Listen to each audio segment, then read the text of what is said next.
Romain Poiseau, RMC, 7h07. Arnaud Souk en football, l'OM reste encore coincé, dans les starting blocks. Difficile, on dirait bien, de se remettre du coup de théâtre, du départ de Marcelo Bielsa. L'OM a encore perdu hier, cette fois sur le terrain de Reims, 1-0. Le pire dans tout ça, c'est qu'il n'y a rien à redire et ça agace pas mal les supporters de l'OM. Inquiet, oui, très inquiet. On sent que le groupe, c'est pas serein. Donc là, il va falloir des résultats assez vite. Ce match pitoyable, on n'a pas d'attaque. On est la deuxième plus grande ville de France, on est le club le plus respecté en France et on n'a pas d'attaque. C'est grave. Il y a quelque chose qui s'est cassé depuis que Bielsa est parti. C'est mort, ça fait 2 défaites. On n'avance pas, il n'y a rien qui va. Voilà, et ça va bien en revanche pour le PSG, déjà leader du championnat après seulement 2 journées. Les Parisiens se sont imposés hier soir 2-0 au Parc des Princes face au Gazélec Ajaccio. En vélo, c'est le bon augure à un an des Jeux de Rio. Alexis Vuillermoz a remporté hier la course pré-olympique au Brésil.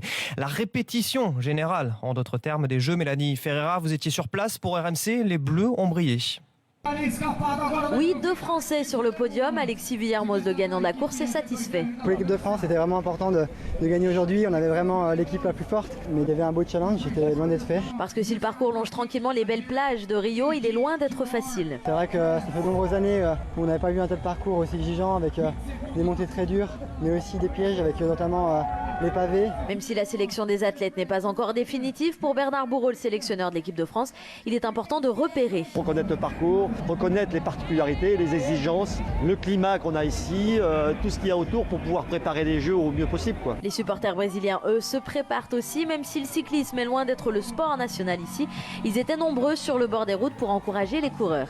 Mélanie Ferreira à Rio, au Brésil, pour RMC. Un petit mot de tennis avec cette victoire aux allures de cadeau de naissance. Andy Murray a remporté le tournoi de Montréal la nuit dernière et il a dédié donc cette victoire à sa coach Amélie Mauresmo qui a donné naissance à un bébé hier matin. Bien, merci Arnaud, c'est vrai. C'est vrai, Amélie Mauresmo qui est maman depuis hier matin. Bien, Arnaud, merci, on vous retrouve tout à l'heure. Alice Sago est avec nous.